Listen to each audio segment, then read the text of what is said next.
Hello there, my brainwashed zealots. This is Josh with the Heretic coming at you today.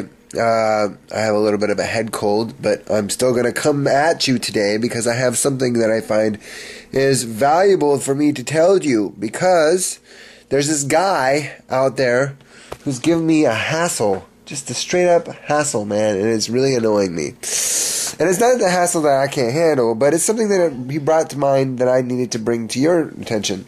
The point is that he was dead set in his mind that polygamy must be evil and that the Bible must support that. I'm like, well, no, it doesn't. And I showed him all the verses that I found that support polygamy being valid and blah, blah, blah. The problem is that he has this concept stuck in his mind that says that if the Bible does not say that it's allowed, then it's not allowed. The problem is that there is assumed permission.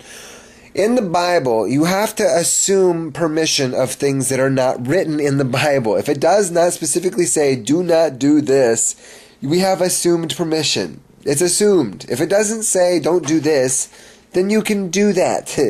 The Bible is not going to say all the things you can do, because if he said everything that you can do, that book would be ginormous. Okay, the book is about the things that we cannot do or we should not do, because those are the things that are in the minority. These are the things we should not do. Okay, so nowhere in the Bible does it say that you should not have more than one wife.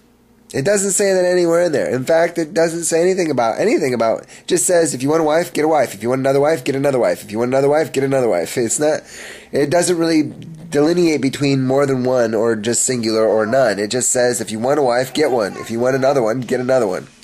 Point is, assumed permission is the foundation for everybody that is studying Scripture. We have to assume that we are allowed to do something unless it's directly said not to do it in Scripture. And this goes throughout the whole Bible. This is how come I come up with so many profound concepts or things that people find very frustrating and annoying, because it flies in the face of everything they've been taught.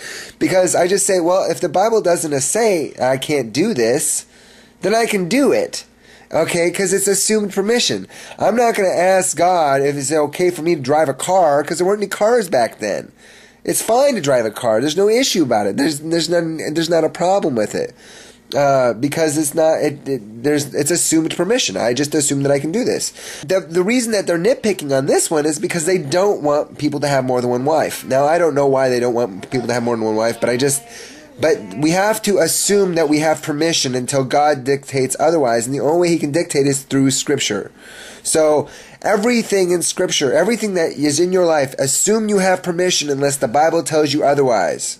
Because if we don't have that concept straight in our head, what we're going to end up doing is adding to Scripture. We're going to keep adding and keep adding and keep adding. And once we add, we're going to start believing the things that we added to, and then it's going to contradict something in Scripture, and then we're going to have to subtract from Scripture. And this is what happens to Christians, is they start adding to it, and then they subtract from it, and then they add to it and subtract from it, and then no longer are they believing Scripture. They've written their own doctrine, and now they're damned to hell because they're adding to it and subtracting from Scripture. So assume you have permission to do something. Assume it. If it says it, they don't do it, then don't do it. But if it doesn't say, don't do this, you can do it. It's fine. It's not a problem. Assumed permission is the most important thing when studying Scripture. Assume that it is allowed. Assume that it is allowed unless directly told not to do it. All right. This is the Heretic. This is an important lesson for all those amateur scholars out there. Assume you can do it all until God tells you not to. If it says it in the Scripture, don't do it, then don't do it. Otherwise, you can do it. It's fine. It's not a problem, okay? Anyway, I'm the Heretic, signing out.